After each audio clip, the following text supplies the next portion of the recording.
icon that always There we comes up go. in the corner, and there it is, telling us that we are live. And I'm always not only glad to be live, but glad to be alive. Yep, still Yes. this side up. So we're good. That's it. That's it. We're missing our compadre tonight. Yep, yep. Missing Miss Victoria, Queen Victoria is not with Yeah. us tonight, but we're going to do our best to go ahead. And we got a really interesting guest who's written two Yeah. really interesting books, and we're going to get to talk a little bit about both of them. I think. Yep. Yeah. So Yes, we most that's definitely are. that sounds good. And there's no selecting this week. We usually go through who's going to go first. No, it's either you or me. So, That's yes, if it's not you, then it's me. difficult choice to make. I'll let you go first, and then Oh, okay. Okay. you come back, and then I'll come back. I can do that. We can make that happen, make it happen. It was Y- a good week for me last week. I know that. So Oh, I'm yeah. excited about really, really being able to have something to share tonight. And What do you we mean, really? You've had something to share for the last few weeks. but it's been the same thing. Different segments, different components There of the you go. same You've been story. telling a story. Different That's all. chapters. That's what I should say. Different chapters of the same story. But we're going to let's see. We have this is easier because it's just the two of us tonight, and Mm-hmm. that means that we just will bounce back and forth. And we are going to let our guest have the floor and tell the stories that he wants to tell, which I know will be interesting surrounding the two books that he has. Yes. So we are about ready to start, Mr. Allen. If you are ready, then we can start rolling. All right, I'll take care of it, and I'll be here in the background if you need me. All Thank righty, you, thank Alan. you, sir.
Well, good evening, everybody, and welcome to Authors Up, our favorite place to be at 7 p.m. on Sunday evening. And we hope that you're making it your favorite place as well. We've got Angie on the line. Hello there, Angie. Good to have you on the line tonight. It was good seeing you yesterday. Over the weekend, we had a good time, and thank you for tuning in tonight. And Alan, if any of our countries pop in, be sure to let us know so that we can welcome them properly into the territory here of Authors Up. And we're going to get started like we usually do. And let's see. If I knew Victoria's week, I'd talk about it. No, it's okay. We'll let her talk about it the next time we're back. I don't know what Victoria was up to this week, so I better not try to fill in. No. But let's hear about you, Ruth. What were you up to this past week? What was I up to? Okay, so I knew a few weeks ago I told you about my daughter enlisting in the army. So Yes. we've had the adjustment to make that, we just can't text her and call her whenever we want to. So, she called on Tuesday for 30 seconds to let us know she was there on base, basic training, and that was it. And we were like, okay, cool. Was that So, her choice, the 30 seconds, or is no, that all the time they give them? no, that's all the time they give them. That's Wow. pretty much, they said, okay, now call your parents or, whoever your guardian is, and just 30 seconds. You hang up the phone and then you hand your phone back. So that Wow. was an adjustment. So, but we heard from her boyfriend today. So he sent a photo of her uh, platoon, got her address and all of that. So I say all that to say now she's been in the army now because she left like at the end of May. So it's real now. Seeing her in uniform, getting an address, all of that, it's real now. So my Wow. daughter's a specialist in the army. Wow. How's she feeling about it? Oh, I don't know. I haven't talked to her. So In your 30 seconds. 30-second I'm chat. here. No, actually, let me rephrase that. So I did talk to her briefly on last Sunday, and I asked her, I'm like, well, is it like you see in the movie? She's like, it's a little more lenient than that. I'm like, well, how's everything going? She's like, these teenagers. She's like, I am surrounded by teenagers. My daughter's 22 years old. She's like, I'm surrounded by teenagers. They just don't listen. And like after a minute, she got quiet, and all you could hear was people talking in the background. And then all of a sudden, her and another young lady started yelling at them, telling them to just do what they were told to do. I'm like, that's funny. So she's doing fine. She's adjusting. Sounds like that's good. That's good to know Yes. she's all right. Good to know Yeah. she's all right. So I know you want to tell us about your week. Well, let me tell you, I can finally stop talking about June 10th. I've been talking about June 10th since January, Yeah. but it was finally here. It finally happened, and it was absolutely amazing. I think it was amazing. I know Yes, that it I was. had a lot of fun, and I'm going to let Ruth say something about it in a minute, but it really, I think it was everything that God intended for it to be. I think that the people who were there were the people who were supposed to be there. Yeah. And it was funny because we had a great caterer, and everybody came in and they were just kind of tentative. And I said, look, there's all this great fruit and cheese and crackers and all of that. And they said, can we start eating now? It was like, yeah, but don't fill up there because you're gonna be eating for 2 hours. and They and were. she did not disappoint. I tell you what, No. we had young ladies from a nonprofit group called the Rhoda Generation, and they Oh, acted as hostesses for the evening, nice.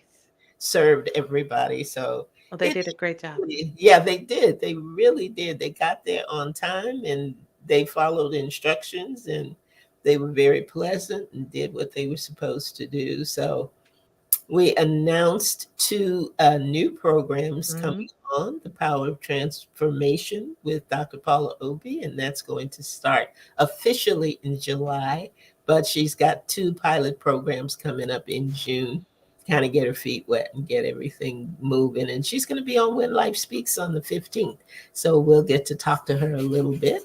And then we have a program for men by men on Mondays, and it's going to start off just the first Monday of every month, August through December, and then it's going to go to monthly programming. It's called Under Construction. So we're going to be building the men up and talking about men's issues and all that good stuff. So I'm Nice. excited about that, and that's I going am too. to be by Pastor Steve Sims. So we're excited for him and excited for Dr. Paula, and we're just going to see what's going to happen, how everything is going to pan out and play out. And I got up this morning and I thought, okay, God, what now? What are we going to do now? And because I had been telling people I don't really have a plan after this event, and I'm thinking I'm going to kick back and all of that. And he said, time to grow, time to grow. So Mhm. I'm not sure what that means, but Authors Up will be included in that, and we'll just see where it takes us. Sounds good. But one last thing on that issue. Thank you, everybody. Thank you for praying for us, for getting tickets, for coming to the event, and for those who were not able to come, just wishing us well. And I thank everybody for that. So we'll see what Mhm. happens, and we'll see what's next. Absolutely. But for tonight, we're going to see what's up with our guest.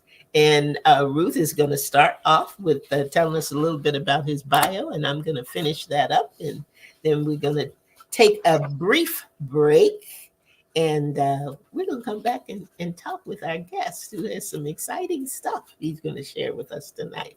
So Awesome. tell us a little bit about Mark. Absolutely. So, Mark Ryle recently retired from teaching economics at Hillfield Strathallan College in Hamilton, Ontario. His first love in coaching was always cross country running, a sport which he felt made students stronger mentally and physically, and which promoted teamwork and mutual support. So, we are going to be talking about his book tonight, Run, Daughter, Run, which Andrea will share about in a minute. But we're also going to mention his other book, the speculative fiction Age Decoded, which is Mark's first novel. He wrote it to educate himself and the world about the imminent tsunami of genetic engineering. CRISPR like technology will impact humans in physical and psychological ways, thus fundamentally affecting what it means to be human. The story peers 100 to 200 years into the future, allowing the reader to critically imagine this new scientific frontier. Wow, sounds interesting. Mark also just published his second book, which Ruth mentioned, which we're going to be talking about tonight, Run, Daughter, Run, Father, which provides stories, anecdotes, and scientific advice on running and racing. It highlights the training adventures of him and his daughter, Stephanie, whom Mark coached and ran with. The insights are targeted at younger and older age group competitors. Mark competes in triathlons. We had another author who was on who had a book about being a triathlete and represented Canada in the 2019 World Age Group Championships in Switzerland. He also recently qualified for the World Age Group Championships, which is going to be held in Spain this year. Congratulations on all that, Mark. As hobbies, Mark enjoys acrylic art and snooker. And for those of you who don't know what that is, Mark's going to tell you when we come back. His education includes not only a BS, but an MBA and PhD from the University of Toronto. And we're going to take a quick break right through here. We want you all to hang out and hang in. We will be right back, and you will get to meet Mark Ryle. How about that? I'm excited. What do you think, Ruth? Absolutely.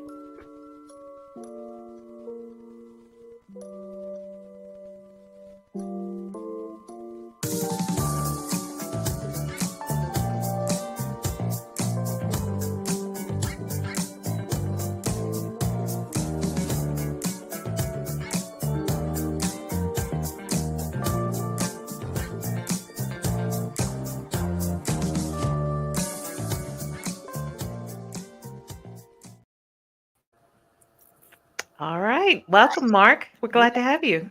Yes. Yeah, hi. Thank you so much for hosting me on your wonderful show, and I'm really looking forward to having a nice chat and I don't know, giving your audiences members a few things to think about along the way. Awesome. Awesome. Well, let's start. We usually ask, tell us about your book. Now, we're going to talk about both of your books, but we're going to focus on Run, Daughter, Run, Father. And tell us a little bit about that one. Sure. So that is, as the title implies, it involves my daughter and I in the sport of running. The chapter one talks about how one day my daughter, who was only 7 years old, said to my wife and I want to go run around the block. And my wife and I looked at each other like, kids play soccer. They run after soccer balls and whatever. She played hockey too. That was her sport too. But running around the block was a little bit strange, just pure running. So I said to my wife, I better find some sneakers and go with her because she can't let her run in the big city on her own. So I got off the couch, found a pair of sneakers, and ran for the first time in almost 20 years. I had run in high school, but I had gotten away from it completely and gotten very lazy. So here I was looking down at my daughter. She was looking up at me and smiling. We're running along. She was taking 3 times as many steps as I was. And we're running together. I remember like yesterday, it was a magical moment. Oh, And my daughter got me back into running, and I got to witness her first steps too in running. So the rest of the book it just carries through the next 18 years of us both running and racing and sometimes training together and inspiring each other. awesome. And I love the picture of the two of you in the book. I love that picture. Awesome. All right. So why was it important then for you to write this book? Well, there's a lot of information in there, and we learned a lot of things together. It was a rough journey. It wasn't all, just go out there, run and race. There were injuries to deal with. There was some overtraining issues. There are special issues that relate to females, the young female runners that must be addressed. And I think the main issue though was parent and offspring and not pushing them too hard because and that's why I call it run daughter, run father. The daughter started running first and then the father followed. I never forced her or even suggested that she start running. She always had this will to run. And actually my role was to sort of reel her in a bit and just slow her down, temper her enthusiasm a bit, because I was quite worried about her running too many races, running too much mileage, getting injured and ruining her body and her mind for the future. So long-term athletic development was a key issue. And so these things are outlined in the book. And I felt like I wanted to share as much of that experience with other runners and coaches and families. Okay. I know you said that that she had this will to run, but did she always have the will to compete? Did she always want to be a competitive runner? Yeah, and she was already competing in soccer and playing hockey. So she's pretty competitive and pretty feisty, and she it was always there, I would say. Yeah. Okay.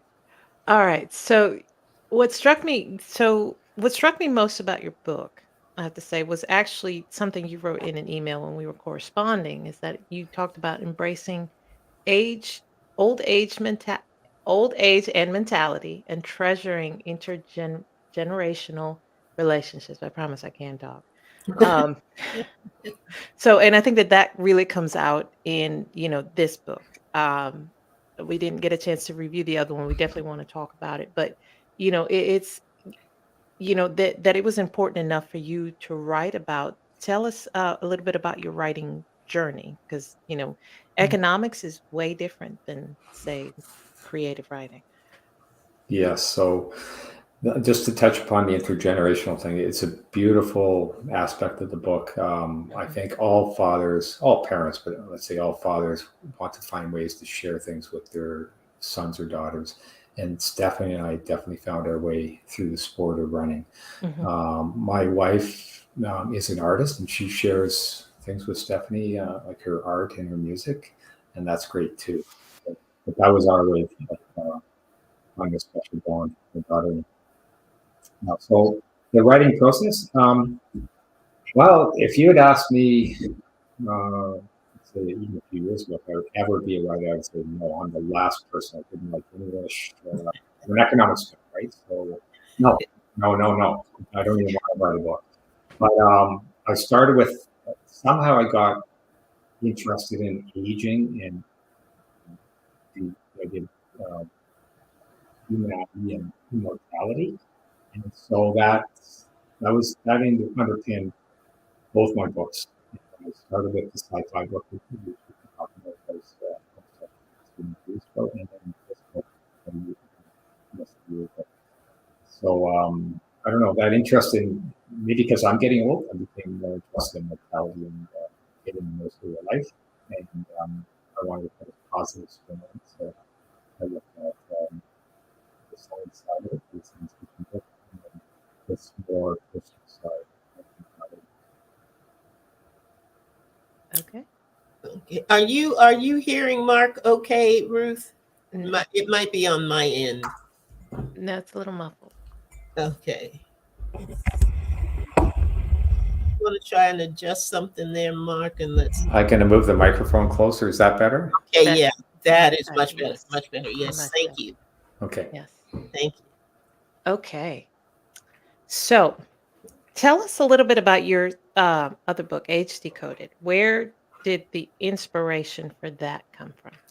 The inspiration came from my world triathlon experience in Switzerland about Mhm. 4 years ago. I was competing for Canada in the age group competition, and I'm in the 60 to 65-year-old age group. So those are my competitors. I don't have to worry about the young bucks and all that, some professionals and all that. But we're still pretty serious athletes. So we Sure. were having a beer after the competition, and the guys were talking about aging, and one of them said to me, I was 61 and he was 64, but we're in the same age group, and he said, you have such a big advantage over me. And I'm thinking, what? Like, we're both just old guys, right?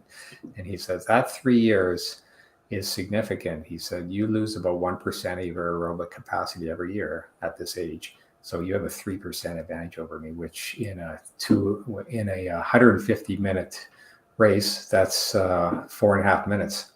And he Wow. said, so like, it actually is true. So Mhm. I started researching that and aging, anti-aging, and I came across some research on genetic engineering, and these people, very serious scientists, who are attempting to use genetic engineering, CRISPR type technology, to stop and perhaps even reverse human aging. They see aging as a disease that must be eradicated. Wow. So we can talk about the science if you want, but it is out there. Harvard University, Kyoto University, MIT, some very serious, good researchers who, some of them are actually predicting that within 20 to 30 years, they will stop and perhaps even be able to reverse human aging. So Wow. that was All right. that's the premise of the book. I then take it 50 to 100 years in the future and assume that happens. And let's see how, I mean, it's not all bowl of cherries if you stop aging, right? You can imagine, for example, what do you do to the human population, or how do people feel if they never really feel like their life is going to end? How motivated are they? Yeah. What happens to, if everybody's young, there's no old people anymore, especially if they reverse aging, the old people want to become younger. So you get rid of all the old people. Plus you don't have any young people because you can't really have too many births anymore, right? Otherwise the Earth population must be controlled. So you end up with a whole bunch of 25-year-olds who look good, but they're all stuck in one little wedge of a generation, right? So that's what happens in my book. And then so it's that intergenerational thing too. Yeah. Yeah, so that was the inspiration, and that was the premise, and then I just went forward with it. And I actually try to speculate what will happen. Like, I'm not on some other planet with aliens and all that. I'm actually trying to look at humans and changing humans themselves, not human nature, not human nurture, but actually changing human nature through genetic engineering. Mm. Wow. Okay. So I love science fiction, so I will be reading that book. Great. But I have to say, I can tell you, I have not seen the research, but I can tell you, I myself am a runner. Not on your level, I can promise you that. Because and I have to say, so I pulled a quote, thanks to our other host who is not here, but she's on page 9 of your book where it says, you must run for yourself. That's the heart of the matter. Run if you desire from within when the time is genuinely right for you. Don't run because someone else pushes you, because you'll begrudge it and never acquire deep satisfaction or meaning from it.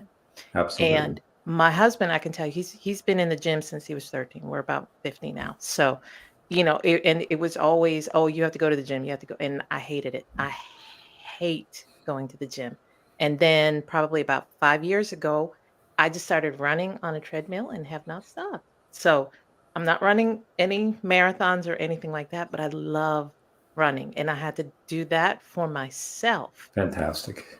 in order to enjoy it, to love it, just to get out there. So that being said, going back to the research part, I've been doing it on and off for like 5 years now. And I tell you, every time I take a break from it, I can tell, and I'm a little bit older each time. I'm like, I can tell I'm not at my peak from when I was running last time. And it takes Sure. just a little bit longer to get up to some kind of speed. And it's just age affects us all.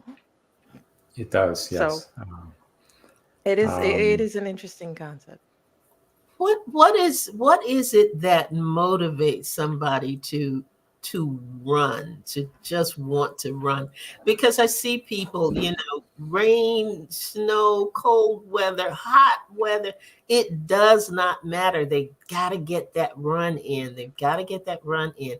What is it about running that kind of drives you that way? Yeah, well, there are a lot of different ways of looking at this. For me, it's sort of a competitive thing. I do want to compete and get better, so I must train. And I don't. I must say, I don't necessarily enjoy every little run or every big run. And also, getting older, I find I need more time to recover from the tough runs, from the Yep. speed workouts. But for many other people, I would say maybe even the majority of runners, it's more of a, I would say, combination of physiological, psychological things. So for example, it's a great way of meditating, running, of sort of getting on. Running is a beautiful mantra itself. Like the breathing is consistent, or the arm motion is consistent. The stride is, once you're settled into your pace, is very repetitive. So there's a natural, almost Buddhist-like mantra to their running action. And I think that really appeals to a lot of people, and it gives them peacefulness.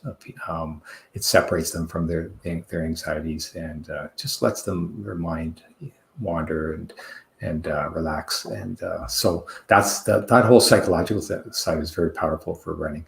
And then, for other people, it's the health benefits. Say they want to lose weight, or I have a friend who had a heart attack and he's been trying to strengthen his circulatory system through running. So there are enormous health benefits from running too. So many people do it for that reason too. So I guess, Andrea, there's lots of reasons. They're all very compelling, all very positive, I would say. When I first moved here to North Carolina, I was kind of like Maurice. I was get to the gym, get to the gym, get to the gym. And I didn't have any family here, so getting to the gym was a great thing for me to do. And I love the treadmill, and I just, my time on it kept getting better and better. So when I would go out and walk in the area, because I was walking so fast, you switch over into a run, and you Right. kind of go back and forth, back and forth. And I thought, okay, well, this is cool. But it never it never took me to that place of saying, yes, I'm going to get up and run today. It did not get me there. But I'm always interested when I see people run, the different gait, the different movement, the different style that runners have, and I guess it's like you were talking about, it has to do with the breathing and the pacing, and all of that. So I wish I had started at an age that made sense for me to start. But at this point, like I said before, if I can run to the car, it's a great day. But it sounds like you do some walking too, which is fantastic in Yeah, itself, yeah. right? So, yeah. I'll stick to the walk. We do want to welcome, though, cutting away for just a minute. Toronto has joined us this evening. Welcome to you. And Love Demonstration in Jamaica has joined us as well. And we welcome them to the broadcast tonight also. Thank you for joining us. And Ruth, I think you were getting ready to say something when I was looking at it. Well, no. So you've gotten your feet wet with nonfiction. You've gotten your feet wet with science fiction. So what is next for you? Do you want to continue writing, or are you just going to continue running, or doing both? I'm actually working on a third book right now, and the topic is going to be neurobiology and artificial intelligence. So I'm Okay. reading I haven't written anything on that now, because I feel like I need to read as much as I can about it. So, for example, I just read a book by a Duke University professor called, her name is Nita Farahani, and she Mhm. wrote a book called The Battle for Your Brain. It just came out, actually, and it's Okay. a fantastic book about all of the neural mechanisms that will be reading or tracking your thoughts, your words, your visions. They're already starting that, and so I'm quite entranced by this topic, and I would like to write a science fiction based on that idea, the human brain and human thoughts being controlled and tracked. Oh, wow. Okay. So I This think is you found your niche then, right? Yeah, it's going to be a dystopia, obviously, but I think it's a hot topic. It involves artificial intelligence too, right? Oh, yeah. Oh, yeah. That's No, that is a very Um, big hot topic. So, absolutely. the other American author I've read, who some of your listeners will probably know, is Ray Kurzweil, who wrote this. The singularity is near. okay. He's a fantastic scientist. He's won a lot of awards in the United States for his research. He had a lot to do with voice detection and facial recognition technology. So he really knows what he's talking about. And he wrote this book called The Singularity is Near in 2006. And I think there's a book, I think it's just coming out right now, called The Singularity is Nearer. And it's the artificial intelligence game of sort of using the neural networks in the human brain to model, to create computer systems that operate like the brain, but at a faster pace. So he's quite a guy, and he's given me lots of ideas too, Ray Kurzweil. Awesome. That's great. That is All right. great. And you got some questions? Well, I wanted to ask you because there is a lot of information in your book about running and actually about relationship, because it's not always easy for parent and child in anything to develop a love for it and a respect for it, depending on where either of you are, on the spectrum and on the scale.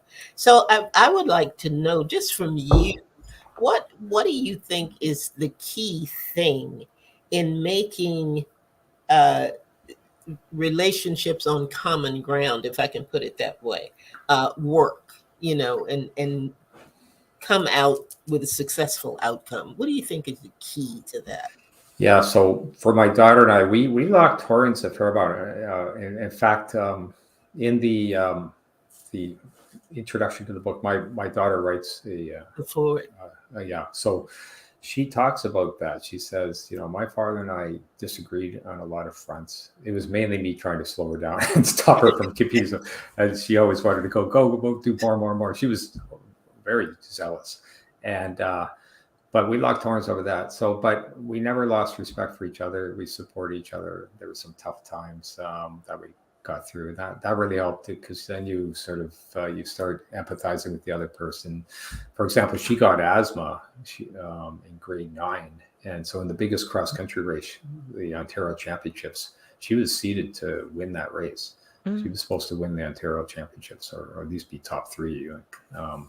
And during the race, they're announcing the names. They're in the forest, so you can't see them, but the announcer's telling the names. And we never heard her name the whole race. And my wife and I were starting to worry that they would name the top 10, and we never heard Stephanie's name. And she had her first asthma attack in that race. Wow. 800 meters in, it was a cool, crisp morning, and her throat just tied up. She couldn't breathe in her airways, so she stopped. Apparently she was out on the course, just at the side of the course, walking, and somebody was consoling her. So that was her first asthma attack, and she, that type of a challenge was something that really bonded her and I, because you have to deal with it. It's tough. It sets you back. And it was 2 or 3, 4 years where she dealt with asthma. And I like I said to her, though, the 2 world records in the marathon at that time had asthma. They were 2 of the best runners in the world: Haile Gebrselassie from Ethiopia and Paula Radcliffe from the UK. They were asthmatics. So I said to her, look, if they can run through it, you can probably find your way too. And so these setbacks were good, because they allowed us to bond and deal with disappointments, and also locking horns over training. But we respect each other so much now. I think in the foreword she mentions that she still loves running, and she thanks me for not letting her overtrain until she couldn't burn out or injure herself. So she's happy that she still loves running. She's racing actually in 3 days, and I'm in Hamilton, right where I'm at. I'm going to go watch her run a 1,500 meter track race, and so she's still excited to do that, and I'm excited to support her. So, That's That's awesome. awesome. There's a quote by, I think, it's Terry Fox, mhm. a Canadian hero who died from cancer, and I really love this quote. This is, how many people do something they believe in. How many people do something they believe in? I just wish people would realize anything's possible if you try. Dreams are made if people try. Yeah, it brings tears to my eyes, Terry Fox. He is the number one. I don't know how much they've heard of him in the U.S. I think a lot of Americans have, but he is the number. If you ask Canadians who's the number one hero ever in Canada, it's Terry Fox. Hmm. Not Terry Fox is number one, and he died of cancer when he was 23, I believe. But he tried Wow. to run across Canada to raise money because he knew he was dying, and he made Wow. it about. He made it to Thunder Bay, north of Lake Superior, about more than halfway, and then the doctors pulled him off the road because said you can't run anymore. And Wow. he was running almost a marathon every day on one leg, basically just hopping along the highway and saying like those inspirational quotes and talking about. People said to him, how much pain are you going through, Terry? And he said, I'm going through nothing compared to the pain of people suffering cancer all across this country. Mm. And I'll never forget him saying that. I was just a young man at the time, but it was so inspiring. And Mhm. so because of the Terry Fox Foundation all across the world, they've raised, I think now $900 million, almost $1 billion for cancer research, Wow. which is fantastic. That is something. That is really, really something. And I think if you just, and this is just to everybody out there, if the event that I just did was called Make It Count. And when I see this first sentence, it says, how many people do something they believe in? I think it just gives us all, or should give all of us, Mm-hmm. an opportunity to just pause and say, what are you doing to make it count? Yeah. What are you doing that is having an impactful outcome? Because it's not always about money, and it's not always about tangible things that you see, but they're just things that you do, and you do from the heart, and you do based on what's placed in you. Yes. It gives you the gift and the talent and the capacity to be able to go forward and just make that difference on so many levels. Yeah. And Mark, I think your book is going to do that. I think it is going to really, really have an impact on a lot of different levels, probably more than you imagine. Well, thank you. Yeah, and I'm glad you brought up the Terry Fox thing because it's not all like he Yeah. never even finished his run, right? He never finished, but Mhm. he had such an impact, and so it's not about. I think that's a chapter where I talk about what does it mean to be a champion. A Which one? champion Yeah. champion does not mean that you won the award or you were in 1st Mhm. place. Champion really comes from the word campion, which means you're a fighter, you're a warrior, you're representing your team or your school or your country. You're not representing yourself. You're fighting for some cause. That's what a Yes. campion, the original word champion, means. Hmm. Hmm. Do you have? We're just about. Well, we're running up on our time, but Terry, is there anything in particular, especially as you talk about being a champion and being that kind of individual, and the level of respect that you have to have for one another, not just in a sibling or with a father parent child relationship, but period. When you are doing things, and I think discovering things about yourself, because I think whenever you're on that kind of journey, you find out you've got grit that you didn't really know that you had. Sometimes, that you have more tenacity than you imagine, to run the race, win, lose, or draw. Are there any particular words that you want to give our listeners in terms of what it takes to be that champion? Yeah, that's the toughest question I've faced in this interview. I would just say everybody has a champion within themselves. There's a cause that you can find to fight Mhm. for, and you need to be patient. It took me a long time to even find what my career was going to be like. I didn't know I was going to be a teacher until I was almost 30 years old. So some people need time to find their genuine self and to know what to fight for and put their energy into. And just be patient. It may take you more time than others, and it's never too late. Like for example, in writing, I think there's a lot of writers who came out with their first book when they're in their 50s or 60s. An example would be Annie Proulx, who wrote the shipping news. And I think she was 62, and also maybe Frank McCord, who did the Angela's Ashes. He was 65, the Irish writer. Yeah. So it's never too late, and be patient. You will find something. You can find something when the time is right to dive into. It doesn't have to be your main career either. It can be something on the side that you sort of build up. I retired from teaching 3 years ago. That's given me a lot of time now to do this writing and whatnot. So you can do things on the side and build up some interest. It could be art, music, whatever, painting. It doesn't have to be anything to do with sports, but there's lots of things out there. Just let your genuine self find itself and be patient, and you will be able to champion something earnestly. Yeah. Yeah. Good. I like that. Ruth, do you have any final questions or comments for Mark tonight? I don't. I want to thank you for writing your books. I thank you for giving me now something else to read.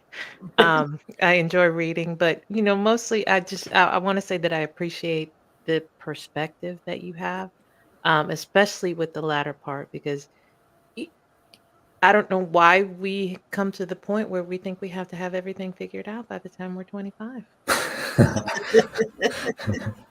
I don't know where that.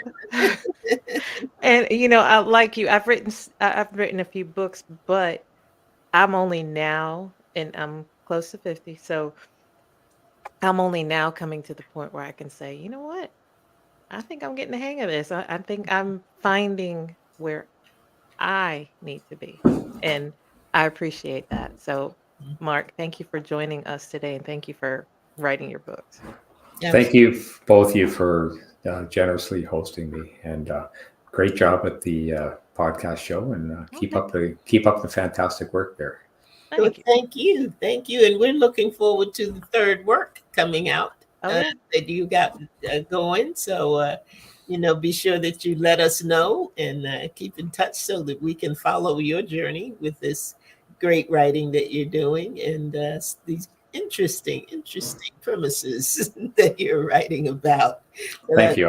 I'll keep in touch on that. It's going to be a while. I'm probably going to be about a year before I get that book done. We'll still be here. That is about it for us tonight, everybody. Thank you so much for joining us, and thank you, Toronto and Jamaica, for coming in this evening. I know we have other countries who have joined us as well. We will be replaying this segment of Authors Up on Saturday at 7 p.m. So if you did not have an opportunity to listen to Mark tonight, or if you have friends that you think would be interested in hearing about his journey, be sure that you join that replay that we have. I see Victoria has popped in. Victoria, we missed you tonight, but we know that you will be back with us next week. At least we're hoping you are, and we'll all be in full effect, as the kids say, and be in our places doing what we do. So that is it for us. Again, Mark, thank you so much, not just for joining us, but for writing such a great book. It's just a great book. And I pray that people will read it and have the opportunity to look at things a little differently than they have before. So you brought that to the table tonight, and we thank you for it, and we appreciate you because of it. Thank you so much. Okay, that's it for us for tonight, everybody. You know, we had put our favorite thing up. Get the book. Be sure that you get the book and support the writing that Mark is doing. We have another great show planned for you next week, which is Father's Day. And we have a replay of one of our favorite authors and the book that they brought to us. So that's going to be going on next week. And week after, we have another new guest for you. So stay tuned, because you never know, you never ever know what's going to happen on Authors Up. It's a surprise to us too sometimes. So come on back. Join us right back here Sunday evenings at 7 p.m. for another edition of Authors Up. Have a great week, everybody. And Mark, again, thank you so much for being with us. Okay, That's bye-bye. Absolutely.